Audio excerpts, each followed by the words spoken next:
definitely been a journey. It started in London, really, didn't it? And so, tell me what happened. Well, meeting Stevie Evilly after so many years, the suggestion to do this Chinese collaboration came about on my visit to London.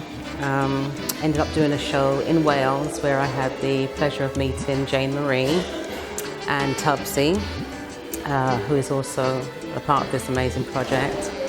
And Stevie suggested us doing this duet collaboration, a reggae singer, solo artist, and a Chinese opera singer.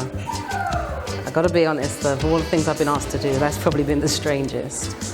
First time you have done some amazing collaborations. Before you go on about this one a bit more, can you tell us a little bit about some of the fantastic collaborations you have done? Oh wow. I guess the beauty of singing, yes, I'm a solo artist, but I've really enjoyed being behind the scenes as a backing vocalist as well. So I've worked with many great names like Imagination, Soul to Soul, Princess. Princess actually did backing vocals for me on my very first solo project. The Reggae Philharmonic Orchestra. That's my granddaughter in the background, by the way. I do apologise. But sang with Boney M for 13 years, featuring Maisie Williams. All the reggae greats, Gregory Isaacs, Dennis Brown, Frankie Paul, Barry Biggs. The list is endless. I am so sorry.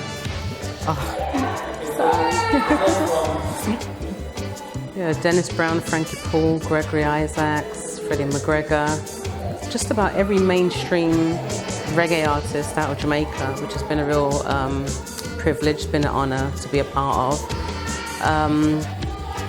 And it's been across the board, from soul, pop, reggae, Gabrielle, Cliff Richard, Bobby Ball from Cannonball. That was a strange collaboration, actually, come to think of it. But it's been so vast and varied, so maybe I shouldn't be surprised that I'm now collaborating with a Chinese opera singer.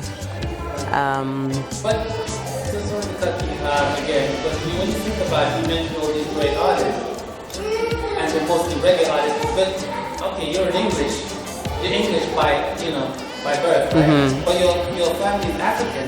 West African, yeah. So, it's funny because you're one of the reggae greats, and you're actually more connected to Africa than to. But a lot of people don't know you're African, do they? No, they don't. Actually, I'll give you a funny story. I was performing I had the pleasure of doing the Nigerian national anthem at the Queen's Park Rangers game, Reggae Boys versus the Nigerian Eagles. And as they're representing the Eagles, that was such an honour for me. And we had a VIP area, and Maxi Priest, bless his heart, when they were interviewing me, a TV station for Nigeria interviewing me and talking about, what an honour it was to do the national anthem. And Maxi piped up, what are you talking about? She's not Nigerian, she's Jamaican. And he called me a traitor. Why aren't you doing the Jamaican national anthem? Which I have done many times as well. And they were saying, what part of Toyin Adekale is a Jamaican name? So it's quite funny. So the Jamaican influence in my life is I had a nanny when I was 7 years old. My sister was 2, and we had a Jamaican nanny that pretty much raised us, assisted my mum in raising us. So that's where a lot of the Caribbean influence comes from. And one thing about London is a very multicultural upbringing. So I guess our category in the UK is Afro-Caribbean, because it's African and Caribbean culture. So, each one influences the other. And reggae music is, let's not separate it from Africa. There are some great artists out, and where is it deriving from as well? Exactly, yes. So, I knew you from I was about 10 years of age. Oh gosh, now you're aging me. That kind of age. Then all of a sudden, I remember looking up to you, and even before you had that big hit, but then you had that big hit at a very early age.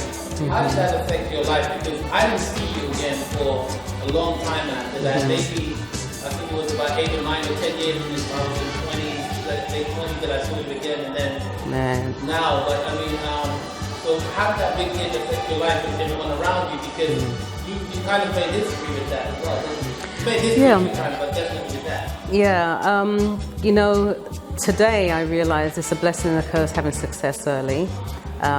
Also handling money before you have wisdom to handle it. I don't regret it, but I went on to travel around the world. That's something that I'd always said I wanted to do. In fact, I remember my geography teacher telling me that I was never going to be any good at geography and paid to come and see me at the 100 Club. And this is after I'd done several trips around the world already. And she apologized to me and she said, you know what? I never thought you'd be any good at geography, and geography has been your thing. I've been to 5 of 7 continents around the world. It's been an amazing journey. For the most part, I've really enjoyed it.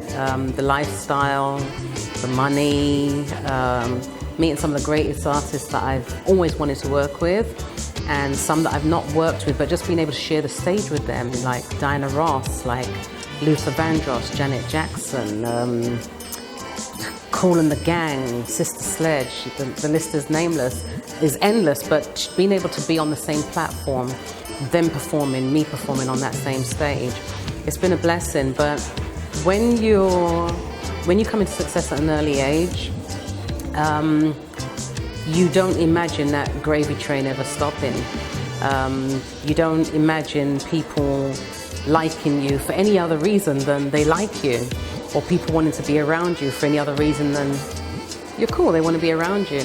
But you soon discover as time goes on that success is a season, and you're going to have your dry seasons and you're going to have your real abundant seasons. So when you go through the dry seasons, you have a rude wake-up call that, well, actually it wasn't about you, it was about what you stood for, what you represented.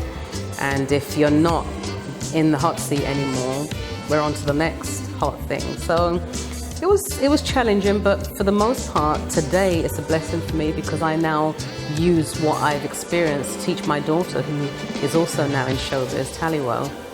So everything I've gone through has been for a bigger purpose. But there were times it was very difficult, losing your privacy, being a public figure, not being able to, in some countries, not being able to just go to the shop like you would normally without somebody recognizing you, or touring in Russia and not being able to go to the bathroom without armed security. Those things are really peculiar to me because what you do is just a job. Singing is my job, and it's no different to a secretary or a doctor, but because you're on a public platform, there are different expectations of you. But today, I consider it mainly a blessing.